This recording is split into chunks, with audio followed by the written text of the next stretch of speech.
Bonjour, nous sommes le samedi 28 mars et je vais vous parler de polygones réguliers. Ce sujet se trouve dans l'aide-mémoire, page 83. Un polygone régulier est un polygone dont tous les côtés sont isométriques et dont tous les angles sont isométriques. Il est inscriptible dans un cercle. Alors là, vous avez le polygone régulier à 3 côtés, c'est le triangle équilatéral, 4 côtés, c'est le carré, et après, vous avez le pentagone régulier, l'hexagone, etc. Et ils vont jusqu'à 12 côtés, le dodécagone régulier. Alors j'attire votre attention sur le fait qu'il faut dire que tous les angles sont isométriques. Est-ce que ça suffirait pas de dire que tous les côtés sont isométriques pour dire qu'il est régulier? Ah ben en fait non, parce qu'il existe un polygone qui a tous ses côtés isométriques, mais qui n'est pas régulier. Et vous le connaissez bien. Est-ce que vous avez deviné ce que c'est? C'est le losange. Oui, le losange, il a 4 côtés isométriques, mais il n'est pas inscriptible dans un cercle. D'accord? Donc, il faut préciser que les côtés et les angles sont isométriques. Alors, vous voyez, pour chaque polygone, ils ont donné l'angle. Bon, pour le triangle équilatéral, on connaît, 60 degrés, carré, 90 degrés, on connaît. Et après, il y a des angles comme ça. Pour ces deux-là, c'est des angles approchés. Puis pour tous les autres, c'est des angles exacts. Alors, on va voir après comment on peut les calculer nous-mêmes au lieu d'avoir tout de suite les réponses comme ça. Ensuite, un polygone régulier est un polygone qui a autant d'axes de symétrie que de côtés. Je ne m'attarde pas là-dessus et je tourne la page.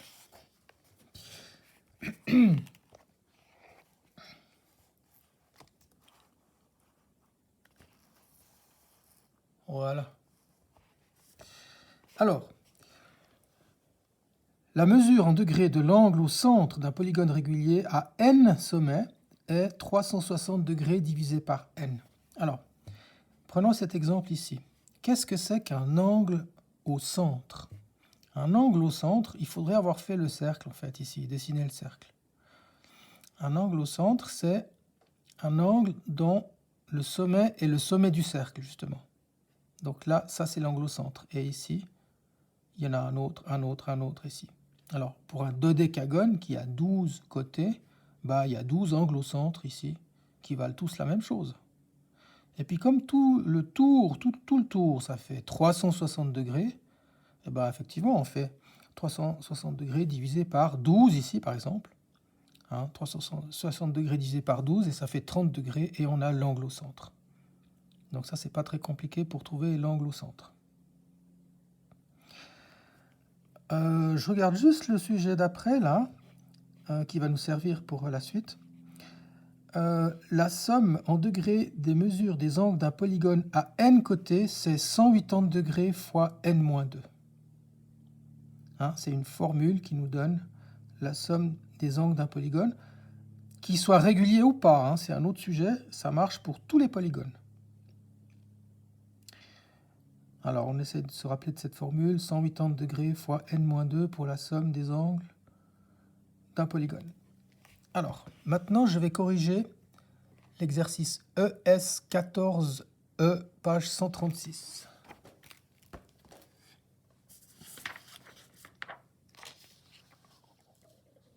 Voilà. Alors, en fait, dans cet exercice, on aimerait calculer l'angle au centre d'un polygone à n côtés. Bon, ici, j'ai fait un octogone, mais on ne s'occupe pas trop du nombre de côtés. On va dire qu'il y a n côtés, il faut faire un raisonnement général. On va calculer cet angle, et aussi l'angle du polygone lui-même. D'accord? Alors, celui-ci, on l'appelle bêta, celui-ci alpha. Alors, pour bêta, on vient de voir juste avant que bêta fait 360 degrés divisé par n. On vient de le voir, il n'y a rien à faire de spécial. Par contre, pour alpha, c'est plus intéressant. Donc alpha, qui est là, par exemple. Bon, on sait déjà que ces deux angles sont égaux. Et puis c'est pareil sur tout le tour. Ils sont égaux à ces deux-là. Alors, il y a deux manières de trouver alpha. Première manière, j'utilise ce que je viens de vous dire avant. Je sais que la somme de tous les angles de ce polygone, c'est 180 fois n-2. Et puis comme tous les angles de ce polygone sont isométriques, hein, et qu'il y en a n, il y a n côtés et il y a n angles. Donc alpha fait 180 fois n-2 divisé par n. Et on a trouvé alpha. Bon, là on s'est basé sur une formule qu'on a trouvée dans l'aide-mémoire. Donc, est-ce on n'aurait pas pu trouver la réponse tout seul sans savoir ça? Alors, autre raisonnement. Je travaille dans un des triangles, par exemple celui-ci, que j'ai appelé OAB, et je cherche alpha. Donc, vous voyez, comme je l'ai dit avant, alpha, c'est ça. Donc, alpha, c'est la même chose que ces deux ensemble. Hein, ces deux ensemble. Mais ces deux ensemble, hein, la somme de ces deux fait quoi? Ben, elle fait 180 moins bêta, puisque la somme des angles d'un triangle fait 180 degrés. Hein? Donc alpha fait 180 moins bêta. Donc 180 moins bêta. Mais bêta, c'était ça. Hein? 360 degrés sur n. Donc, deuxième réponse possible, 180 moins 360 degrés sur n. Mais alors, comment ça se fait qu'on trouve deux réponses différentes? Quand même bizarre. Alors, à moins que ça soit égal à ça. Et là, on va faire un petit peu de révision d'algèbre. On va calculer ça. Alors, 180 fois n-2 sur n égale. Alors, comment je fais 180 fois n-2? Vous vous rappelez? Comment s'appelle la règle qu'on utilise pour développer ça? C'est la distributivité. On fait ça, et après on fait ça. Alors, égale 180 fois n moins 180 fois 2 moins 360. Je prends ma règle parce que j'ai quand même décidé de m'appliquer sur n. D'accord? J'ai juste développé ça. Égal. Maintenant ici, ça c'est le résultat d'une soustraction de deux fractions. C'est 180 fois n sur n, hein, c'est ça sur ça, moins 360 sur n. Et je souligne à la règle. Hein. Et j'aligne bien mon moins comme ça.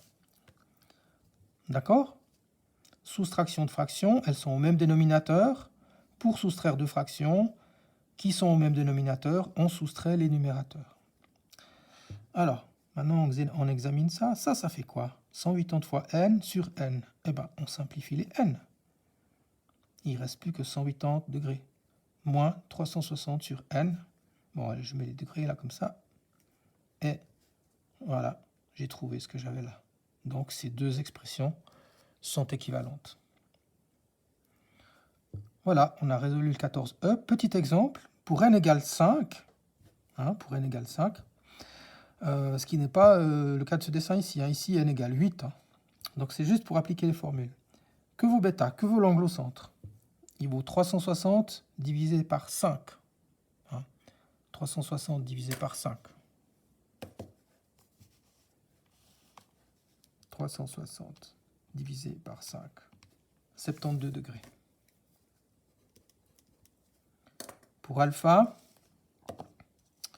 je dois faire 180 moins 360 divisé par 5. Donc je fais 180 moins 72. Et alpha fait 108 degrés. Et donc, l'angle d'un pentagone régulier, c'est 108 degrés. Et c'est ce que vous avez dans l'aide-mémoire. Hein. Vous pouvez regarder. Allez, je vous montre vite. C'était quelle page déjà? 83. 83. 83. Pentagone régulier, 108 degrés. Voilà, je vous souhaite une bonne journée.